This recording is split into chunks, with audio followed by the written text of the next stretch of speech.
রাতের অন্ধকারে কাশ্মীরের নিয়ন্ত্রণ রেখা ধরে গুলির শব্দ থেমে গেছে, কিন্তু এই নীরবতা যেন কোনো সাধারণ শান্তির প্রতীক নয়, বরং এটি একটি অশনি সংকেত যা আরও ভয়ঙ্কর কিছুর আগমনের ইঙ্গিত বহন করছে। ভারতের প্রধানমন্ত্রী নরেন্দ্র মোদী, যিনি একদিন জাতির উদ্দেশ্যে জ্বালাময়ী ভাষণে সীমান্তে কঠোর পদক্ষেপের ঘোষণা দিয়েছিলেন, তিনি হঠাৎ যুদ্ধবিরতির ঘোষণা করেছেন। এই ঘোষণা কেবল একটি কূটনৈতিক পদক্ষেপ নয়, এটি একটি রাজনৈতিক নাটকের ক্লাইম্যাক্স, যেখানে মোদীর ৫৬ ইঞ্চির বুক এখন জনগণের হাসির খোরাক আর অভিযোগের লক্ষ্যবস্তু হয়ে উঠেছে। গত কয়েক মাস ধরে ভারত পাকিস্তান সীমান্তে উত্তেজনা চরমে উঠেছিল। নিয়ন্ত্রণ রেখায় গুলি, গোলাবারুদ আর সৈন্যদের মৃত্যুর খবর প্রতিদিনের শিরোনাম ছিল। ভারতের অভিযোগ ছিল পাকিস্তান সমর্থিত সন্ত্রাসবাদীরা কাশ্মীরে অশান্তি ছড়াচ্ছে। পাকিস্তান পাল্টা অভিযোগে বলছিল ভারতই সীমান্তে উস্কানি দিচ্ছে। এই দুই পারমাণবিক শক্তিধর দেশের মুখোমুখি অবস্থান বিশ্বকে শঙ্কিত করছিল। কাশ্মীরের পাহাড়ে গুলির প্রতিধ্বনি যেন বিশ্বযুদ্ধের পূর্বাভাস দিচ্ছিল। এমন সময় ভারত ঘোষণা করল তারা যুদ্ধবিরতির জন্য প্রস্তুত। কিন্তু এই সিদ্ধান্ত কি সত্যি ভারতের নিজস্ব ইচ্ছায় নেওয়া হয়েছিল, নাকি এর পেছনে ছিল কোনো অদৃশ্য শক্তির চাপ? দিল্লির রাজনৈতিক মহলে গুঞ্জন, মোদির এই সিদ্ধান্ত তার স্বভাবসিদ্ধ নাটকীয়তার আরেকটি প্রকাশ। যিনি একদিন সার্জিক্যাল স্ট্রাইক আর ৫৬ ইঞ্চির বুক নিয়ে জনতার উল্লাসে ভাসছিলেন, তিনি এখন পাকিস্তানের শর্তে মাথা নত করেছেন বলে অভিযোগ উঠছে। সামাজিক মাধ্যমে মিম, কার্টুন আর তীক্ষ্ণ মন্তব্যের বন্যা বইছে। একজন নেটিজেন লিখেছেন, মোদি সাহেবের ড্রামা এখন বিরক্তিকর হয়ে গেছে। যুদ্ধবিরতি নয়, এটা তো পাকিস্তানের কাছে হার মানা। এই জনরোষ কি মোদির রাজনৈতিক ভবিষ্যৎকে প্রশ্নের মুখে ঠেলে দেবে? সূত্রের খবর, আমেরিকার ভাইস প্রেসিডেন্ট জে.ডি. ভ্যান্স এবং জাতীয় নিরাপত্তা উপদেষ্টা মার্কো রুবিওর নেতৃত্বে ট্রাম্প প্রশাসন ভারত ও পাকিস্তানের মধ্যে সংলাপ পুনরায় শুরু করতে গুরুত্বপূর্ণ ভূমিকা পালন করেছে। কিন্তু এই সংলাপের পেছনে ছিল উদ্বেগজনক গোয়েন্দা তথ্য। সিএনএন-এর একটি প্রতিবেদনে বলা হয়, পাকিস্তানের পক্ষ থেকে এমন কিছু পদক্ষেপের ইঙ্গিত পাওয়া গেছে যা ভারতের জন্য ধ্বংসাত্মক হতে পারত। এই তথ্য যখন প্রধানমন্ত্রী মোদির সামনে তুলে ধরা হলো, তিনি নাকি কয়েক মুহূর্তের জন্য নীরব হয়ে গিয়েছিলেন। দিল্লির গোপন সভাকক্ষে সেই মুহূর্ত যেন একটি ঝড়ের পূর্বাভাস। একটি সূত্র জানায়, আমেরিকান প্রতিনিধিরা মোদিকে স্পষ্ট বলেছিলেন, এখানেই থামুন, নইলে পরিণতি প্রস্তর যুগের দিকে নিয়ে যেতে পারে। এই হুঁশিয়ারির পর মোদির প্রতিক্রিয়া ছিল তীব্র।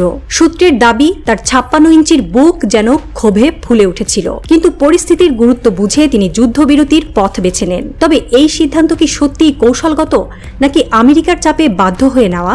ভারতের জনগণ এখন প্রশ্ন তুলছে। একটি জনপ্রিয় টেলিভিশন বিতর্কে একজন বিশ্লেষক বলেন, মোদি যখন জাতীয়তাবাদের ঢাক পিটিয়ে ভোট জিতেছিলেন, তখন কি তিনি ভেবেছিলেন আমেরিকার কথায় তাকে পাকিস্তানের সামনে নতি স্বীকার করতে হবে? এই কথাগুলো ভারতের সাধারণ মানুষের মনে গভীর প্রভাব ফেলছে। যুদ্ধবিরতির ঘোষণা এলেও এটি ভারতের জন্য সুখকর ছিল না। সূত্র জানায়, এই চুক্তি পাকিস্তানের শর্তে হয়েছে। নিয়ন্ত্রণ রেখায় ভারতীয় সেনারা প্রাণ হারিয়েছে, তবু পাকিস্তানের দাবি মেনে যুদ্ধবিরতি ঘোষণা করতে হয়েছে। এমনকি কাশ্মীর ইস্যুকে সামনে এনে পাকিস্তান ভারতের উপর চাপ সৃষ্টি করেছে। আমেরিকার প্রাক্তন প্রেসিডেন্ট ডোনাল্ড ট্রাম্প এক বিবৃতিতে বলেছেন, কাশ্মীর সমস্যার সমাধানের সময় এসেছে। এই বক্তব্য ভারতের জন্য একটি অপ্রত্যাশিত ধাক্কা। পাকিস্তানের প্রধানমন্ত্রী একটি সাক্ষাৎকারে দাবি করেছেন, এই যুদ্ধবিরতি আমাদের কূটনৈতিক জয়। এই কথাগুলো ভারতের জনমনে ক্ষোভের আগুন জ্বালিয়েছে। ভারতের অভ্যন্তরে এই যুদ্ধবিরতিকে অনেকে অপমান হিসেবে দেখছেন। রাজনৈতিক মহলে গুঞ্জন, মোদি সরকার এই চাপের কাছে নতি স্বীকার করেছে। একটি সূত্র জানায়, মোদি নিজে এই বিষয়ে একটি দীর্ঘ চিঠি লিখেছেন, যেখানে তিনি তার অবস্থান ব্যাখ্যা করেছেন, কিন্তু সেই চিঠি এখনো প্রকাশিত হয়নি। এদিকে বিরোধী দলগুলো মোদির এই সিদ্ধান্তকে দুর্বলতার প্রতীক হিসেবে উপস্থাপন করছে। একজন বিরোধী নেতা ইন্টারভিউতে বলেছেন, মোদি সাহেবের বড় বড় কথা এখন হাসির খোরাক। জনগণ বুঝে গেছে তার নাটক আর চলবে না। সাধারণ মানুষের মধ্যেও এই ধরনের কথা ছড়িয়ে পড়ছে। যুদ্ধবিরতির ঘোষণার পর ভারতের রাজনৈতিক মহলে তীব্র আলোচনা শুরু হয়েছে। সাধারণ মানুষের মনে প্রশ্ন, কেন ভারত পাকিস্তানের শর্ত মেনে নিল? কাশ্মীর ইস্যুতে আমেরিকার হস্তক্ষেপ কতটা গ্রহণযোগ্য? এই যুদ্ধবিরতি কি সত্যি শান্তি নিয়ে আসবে, নাকি এটি একটি বড় ঝড়ের পূর্বাভাস? সামাজিক মাধ্যমে একটি জনমত জরিপে দেখা গেছে, ৬৫% ভারতীয় মনে করেন এই যুদ্ধবিরতি ভারতের জন্য কৌশলগত পরাজয়। এই জনমত মোদির জনপ্রিয়তার উপর নতুন চাপ সৃষ্টি করছে। দিল্লির একটি বাজারে একজন দোকানদার বলেন, মোদি যদি সত্যিই শক্তিশালী হতেন, তাহলে পাকিস্তানের কথায় কেন মাথা নত করলেন?